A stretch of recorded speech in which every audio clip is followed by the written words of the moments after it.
చందాపురం గ్రామం చక్కటి సెలయేర్లతో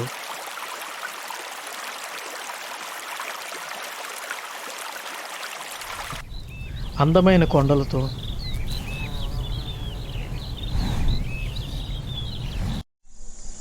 పచ్చని పంట పొలాలతో ఎంతో అందంగా ఉండే గ్రామం.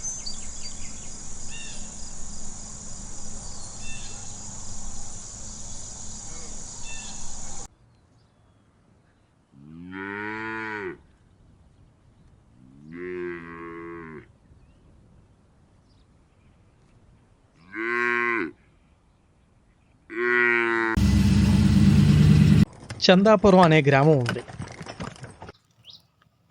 అందరితో కలిసిపోయే మంచి మనస్తత్వం ఉన్న ప్రజలతో చాలా సంతోషంగా నిండి ఉన్న ఒక ఊరు.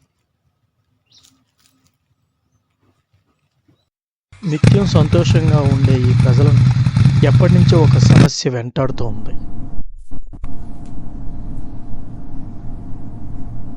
గ్రామంలో రాఘవయ్య జానకమ్మ అనే దంపతులు నివసిస్తున్నారు. చందాపురం గ్రామానికి రాఘవయ్య గారు సర్పంచ్.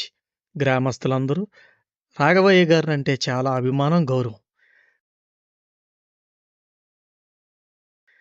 రాఘవయ్య గారికి ఒకే ఒక్క మనవడు ఉన్నాడు. అతని పేరే రుద్ర. రుద్ర పట్నంలో ఉంటాడు. రుద్ర మంచి మనిషి, ధైర్యవంతుడు, ఎల్లప్పుడూ సాహసాలు చేయాలనే ఆసక్తి కలిగి ఉంటాడు. ఒకరోజు రుద్ర వాళ్ళ తాతయ్య నానమ్మను చూడాలని రుద్ర తన ఫ్రెండ్ అయినటువంటి వెన్నెలతో కలిసి గ్రామానికి వస్తాడు.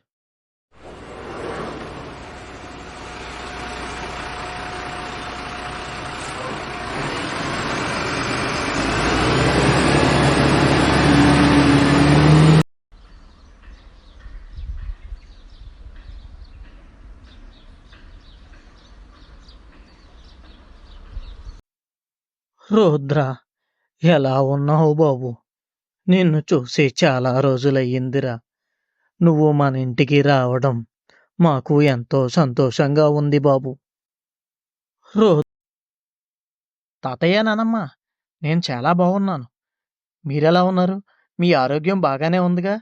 మిమ్మల్ని చూడాలనిపించింది, అందుకే మన ఊరు వచ్చాను. నాకు ఇప్పుడు చాలా సంతోషంగా ఉంది తాతయ్య.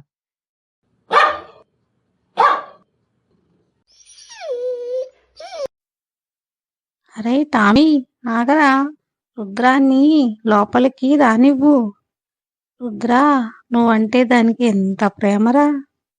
చిన్నప్పుడు టామీని వదిలిపెట్టి ఉండేవాడివే కాదు. ఇన్ని సంవత్సరాలైనా అది ఇంకా నిన్ను మర్చిపోలేదురా రుద్రా. అవునానమ్మా, నన్ను ఇంకా టామీ మర్చిపోలేదు. సరేనానమ్మా, మేము స్నానం చేసి వస్తాము, భోంచేస్తూ మాట్లాడుకుందాం. సరే రుద్ర, తొందరగా తయారయ్యి రండి. ఈలోగా భోజనం ఏర్పాట్లు చేస్తాను.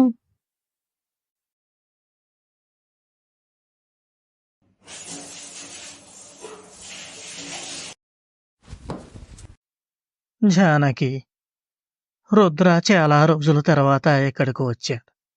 వాడికి నచ్చిన వంటలు చేసి పెట్టు. అందరం భోంచేస్తూ మాట్లాడుకుందాం. సరే అండి.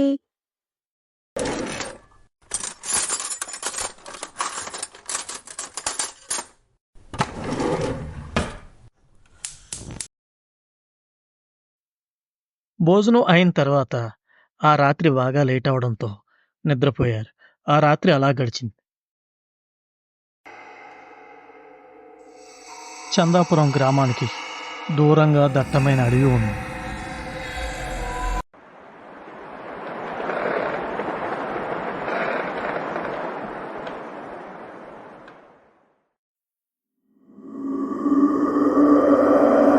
ఆ భవనంపై భయంకరమైన నీడలు తిరుగుతుంది. అక్కడ వాతావరణం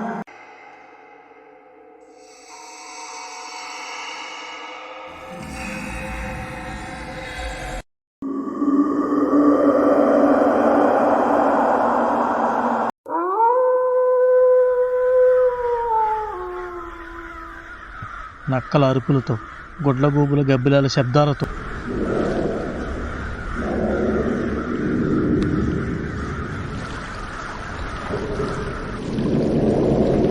ఆ భవనం అతి భయంకరంగా కనబడుతుంది.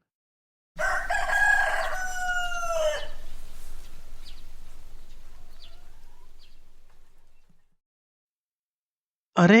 ఇదంతా ఏంటి? నేను ఇంట్లోనే ఉన్నాను.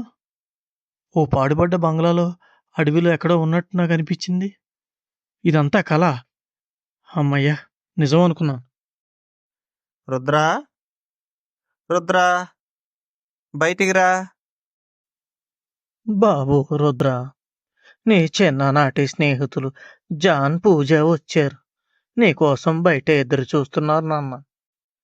రుద్రా రుద్రా బయటికి రా. రుద్ర, ఎలా ఉన్నావు? ఎప్పుడో చిన్నప్పుడు చూసాము. ఇప్పుడు అంతా బాగానే ఉందిగా? నేను బాగానే ఉన్నాను. మీరెలా ఉన్నారా? మేము బాగానే ఉన్నాము. సరే గాని రుద్ర, అలా ఊరు చూసొద్దాంరా సరదాగా. సరే ఉండండ్రా, నేను రెడీ అయ్యి వస్తాను. మన ఊరు ఏమీ మారలేదురా. నా చిన్నతనంలో ఎలా ఉందో ఇప్పుడు అలాగే ఉంది. నువ్వు చాలా మారిపోయావు రుద్ర. పట్నం నీళ్ళు నీకు బాగా వంటపడ్డాయి కదా, అందుకే నువ్వు అలా ఉన్నావు. చాలులే. మీరేమైనా తక్కువ? మీరు బాగానే ఉన్నారుగా. సరే పదండి, అలా ఊరంతా తిరిగి వద్దాం.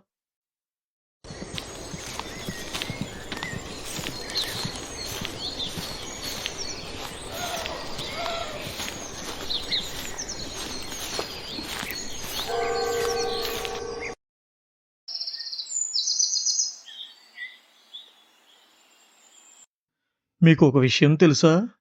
రాత్రి రాజు అడవి వైపు వెళ్తుండగా అడవిలో తన వెనక ఎవరో వస్తున్నట్లు అనిపించిందంట.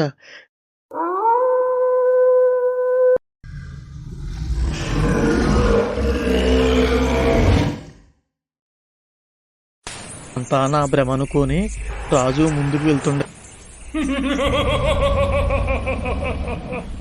ఒక్కసారిగా అరుపులు, కేకలు వినిపించడం మొదలైనయంట. అవి విని రాజుకు భయమేసి తిరిగి వచ్చేసాడంట. రాత్రి జరిగింది తలుచుకొని భయపడుతూ ఇంట్లోంచి ఇప్పటికీ బయటికి రాలేదు.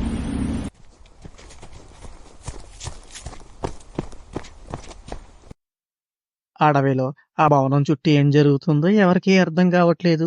అటువైపు వెళ్ళిన వారు తిరిగి రావటం లేదు. అక్కడ ఏం జరుగుతుందో ఏమిటో, మన గ్రాపాన్ని ఎవరు కాపాడతారో ఆ భగవంతుడికే తెలియాలి అనుకుంటూ అందరూ అక్కడి నుంచి వెళ్ళిపోయారు.